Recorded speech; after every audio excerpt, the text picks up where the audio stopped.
Look at these beasts. Got the 2002 7.3 Powerstroke. It's a work animal. And we got the 1996 Dodge 12 valve Cummins. Hello everybody and welcome back to Loud and Proud. Welcome back those of you who are subscribed, and just welcome in general for those of you who are stopping in for the first time. I would like to recommend and suggest that you guys do subscribe and leave a like on the video. Let's get right into it. Now guys, this is a debate that's been around for a long time. I've had people asking about it and, you know, mention it in Q&As and stuff and say, you know, what truck would you just get up and go and drive off with if you had to pick really quick, 7.3 or 5.9? Well, I'm going to go through some of the specs and differences, not necessarily like numbers and detailed statistics, but just like my opinions and preferences based off what I see and what I use about the trucks, and just kind of give you my opinions on that. Now let's just start off by saying that these are two completely different trucks. The Powerstroke is a V8 configuration. This is an inline 6 configuration. It's a lot different. Now some people are going to completely argue inline 6 is way better, V8 style is way better done right, but to me, I don't really care about that. All I know is that the 7.3 is an outstanding motor and the 12 valve is an outstanding motor in and of itself. So I'm just going to compare the trucks, and let's just say they're both completely equal in the sense of, you know, reliability and longevity. Some guys, like I said, you're going to completely argue that. That is totally cool. If you are completely biased about Cummins or Powerstroke, that is up to you. I'm just going to tell you I love both the trucks, and I'm just going to compare mostly just preferences, user friendliness, and stuff like that. Now let's get into the Powerstroke here. Now definitely when you look at this truck, it's got four full doors, and that's just something that Dodge didn't even offer until, oh smokes, I don't even know, probably when they came out with the Mega Cab is when they really had an actual full four-door truck. But anyways, it's got four full doors. It's a 6-passenger, very roomy, very user-friendly, plenty of cup holders and good stuff like that. I mean, the truck just rides awesome, you know, and this is a truck that we've taken on many long trips, never really had many issues with it. We've had the thing since basically new back in 2004 or late 2003, somewhere in there is when we picked up the truck, and we've driven it since then, the last, you know, however many years that's been, and it's been an awesome truck. We've had a few little kinks we've had to work out of it here and there, injectors and, you know, glow plugs, stuff like that, but nothing that's unexpected for a 7.3. When it comes to, you know, just user friendliness, the truck's very user friendly. When it comes to cold starting in the winter, holy crap, I would never go with a 7.3 for that. Some guys are going to say my 7.3 fires right off like nothing every winter. I don't know what kind of 7.3 you have, but we've had this one for years, and no matter what, plug it in, don't plug it in. I mean, the thing is just, it always cycle the glow plugs, like let them sit for a while, then start it. The thing just, it just always has a not hard time just starting. I mean, it'll start up, but it just cranks over for like 30 seconds. And that's just something that we've got some cold winters lately. I'm talking like in the negatives, 30 below. I mean, and that's just kind of expected with any diesel to struggle a little bit. But this truck starting up in the winter, I mean, it's just a little bit of a pain in the butt. But other than that, I mean, the truck usually always fires up, always goes. And this truck, we have beat the snot out of it, and this thing has always just ran good. Haven't had a lot of issues with it other than typical maintenance. And if you want more space, let's say you're going to go on a family trip or whatever, you got 6-passenger seats and you got 4 full doors in the 7.3, and these trucks, they only had the extended cab at the most, and the back doors don't even open up if you have the 12 valve models of these. So that's just something you got to consider as well. But this truck is really fun to drive. Let's just say you're just going out, you're just driving around, hanging out with some buddies. This truck is really just fun to drive. It seems like a younger person truck, but I mean, it's just really fun. Like if you have a family, you know, this is definitely going to be more user-friendly for you in that sense. More room, more space, more options. Definitely a good truck. Now, when it comes to comfort of riding and suspension, this truck definitely rides way smoother than this one. This one's a little bit more stiff. I mean, it is 7 years more dated than this one, and they're both old. But this truck rides way more smooth going down the road than this truck. Now, if we brought in a 96 7.3, maybe I wouldn't be saying the difference. Maybe they'd both suck a little bit driving down the road. But this one's definitely more smooth when it comes to this truck, and that's another thing that I really prefer about this truck and driving it. And it's way faster, just get up and go speeds. Now this one is programmed, it does have a tuner on it, but this one, yeah, I mean, it's just different. Maybe they'd be the same if it didn't have a tuner. They'd be same maybe in speed, I don't know. But all I know is that this truck off the lot had about 245 horsepower. This one had about 188, so there's a big difference there. Like I said, maybe if this was a 96 7.3, it'd be about the same numbers, but all I know is that this one is definitely about, not quite, but almost 100 horsepower more right off the lot. Now let's take a look under the hood and see what truck would be a little bit easier to work on. There is the 7.3. Get under the 5.9 here. There's under the hood of the 5.9. Now let me just tell you, my first impression when we're looking at these trucks, completely different configurations, but this truck right away just makes me sigh with relief when I see how little is under the hood compared to this. Now if you compare this to our first gen, it makes you want to choke up a little bit, because compared to the first gen has way less under the hood, and this is already simple, but the first gen's even more simple than that. Now this truck, when you look under the hood, I mean, you can see where the turbo is and stuff, but I mean, everything's so hidden, everything's just kind of like, it's kind of a mess looking. I mean, it just looks like a spider web, just like a tangled up mess under here.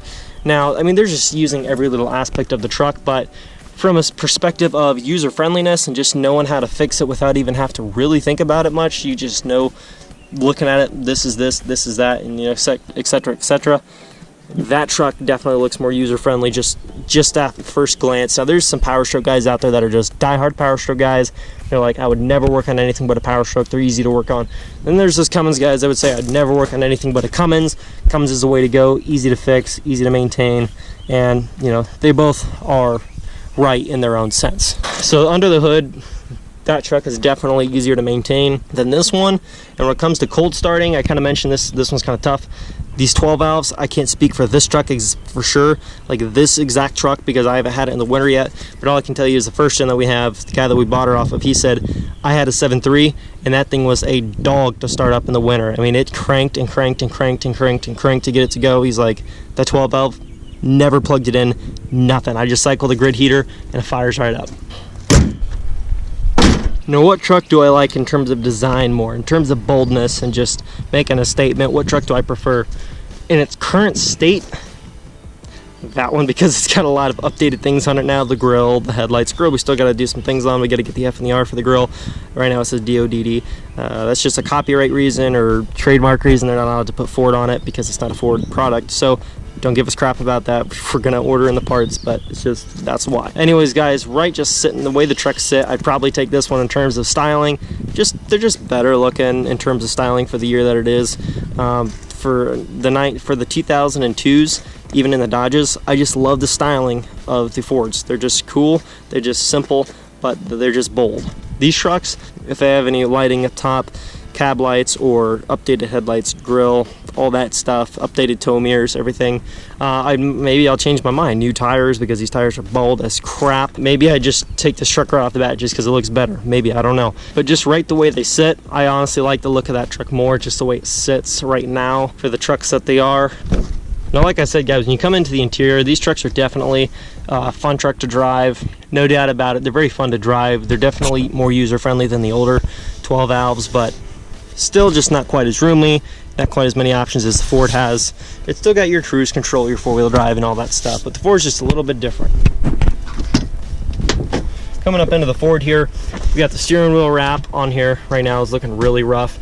Gauge clusters, pretty basic, nothing really too crazy. Back seat is huge and roomy. So like I said, if you're a family person, you got a family and everything else, this is probably more the truck for you. Lots of room, lots of easy stuff. Or if you just store a lot of tools, or you do a lot of work where you need to store stuff in your truck, this truck definitely has more room and it provides more comfort in that regard. So definitely a good truck.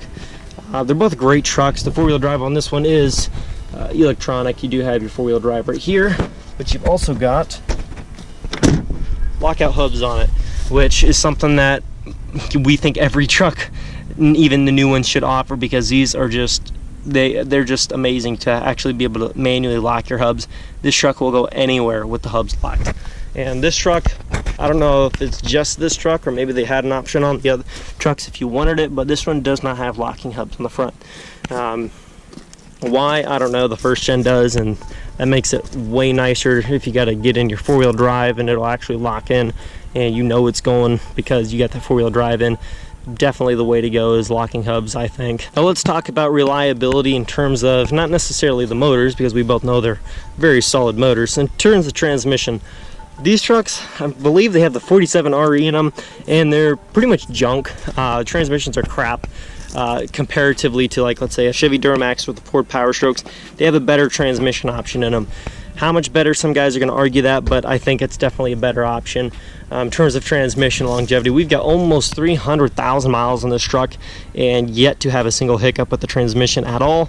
This truck I've only owned 2 weeks and I haven't had really an issue with the transmission yet, but I've heard so many terrible stories about these trucks, just their transmissions going out on them and failing on them and being a $4,000 fix and all kinds of crap like that. So it definitely kind of worries me sometimes, but not too much, because I do plan on having my transmission built hopefully by the end of next month. Fingers crossed, can't promise anything, but I would love to have that done very soon, or if not next month, the month after. I'd love to have the transmission dealt with, built up, or swapped out with a new transmission, a built transmission, so that the truck is more sound and I don't really have much to worry about that in terms of drivetrain. Now I know I'm going to get the question, and I've already had it before, if I had to choose between the Ford and the Dodge right now today to go, let's say I got to get up and run, what truck would I take and why? Probably, I'm going to be very honest with you, I haven't built up a lot of trust with this truck yet. I've had it, it's been great, but I've only had the thing not even 2 weeks. This truck I have taken on countless trips. I've hooked up countless trailers to it. I've gone, I mean, just everywhere with this truck, and it's always started up. Like I said, in the winter it can be tough, but it's always started up, it's always went. There's plenty of room in the truck. It's very user friendly, it's very soft on the ride comparative to this truck I'm saying. Now the 6.0s have even a softer ride, but I would never buy a 6.0. That's just me, I would never do it. But this truck for me is plenty soft and plenty easy to use. In this truck I've just had a lot more trust built up with this truck because we've had it for so many years. We know all the little kinks and quirks in it that need you know, fixed here and there, and if there is anything, we know how to fix it. Haven't really had much time to build up that trust with this truck. We've had this one, like I said, I think close to 15 years now. 13, 14 years we've had this truck, and so it's just been a great truck for all those years.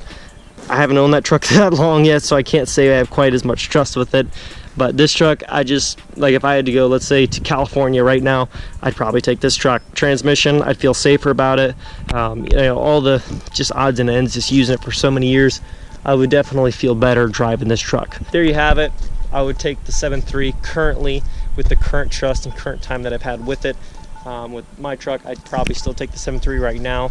Now, I could probably drive this truck another 2-3 months, get everything on there that I want modded out and upgraded and built to the way I want it, and maybe I would go with this truck and never consider driving the 7.3 again. But the current state that I'm in, the current amount of trust that I have with each truck, I would just have to go this route. I've driven the truck way more times, way more trips, way more, you know, different things that we've had to do with the truck in terms of like hauling loads and everything, and the truck's just always been a good truck. So I would just have to go with the 7.3 right now. Now that does not mean I do not like my truck. I absolutely love my truck. I love driving it. The sound of it is just freaking mean. It sounds so much different than the 7.3s. It just sounds freaking mean with that straight pipe on it.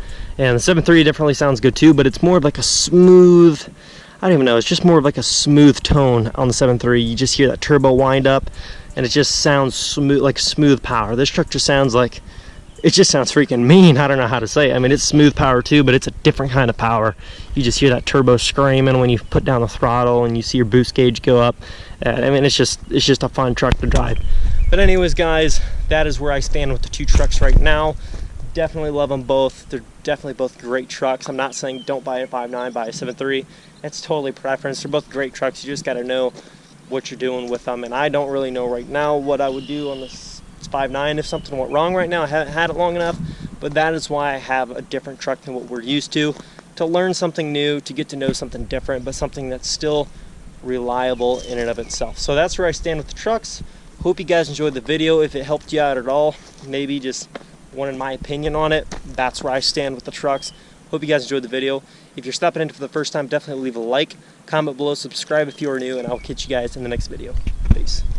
And I'm trying to chase a dream, but everybody trying to stop me. They've been saying it ain't worth it and I gotta work a job, but I hit 100,000 now, they trying to tag along. I'ma live it every day, I'ma live it to my grave. I'ma live it like the summer, hope this life won't fade away. I've been rolling around my city with the music up, windows down, pull up to the